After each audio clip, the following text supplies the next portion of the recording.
In simple terms, arm is a toxic byproduct of incomplete digestion when your fire or agni is weak. Food isn't properly broken down.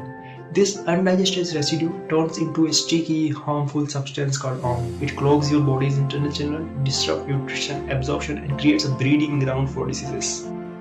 So now let's connect this to modern science. In contemporary terms, arm can be compared to gut toxins, inflammatory markers, or even free radicals that results from poor digestion and a sluggish metabolism.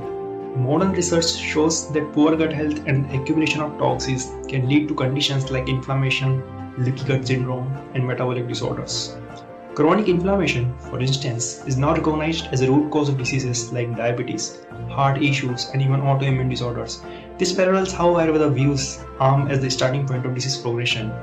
So whether you call it arm or gut toxin, the solution lies in strengthening your digestive system. Ayurveda recommends fasting, warm liquids, bitter foods to burn out this arm. Modern science agrees. Better gut health means better overall health. Balance your digestion and you will see the transformation from within. Interested in more Ayurvedic insights? Follow our tips to balance your agni and eliminate arm. Let's heal naturally the Ayurvedic way and follow for more Ayurveda depth.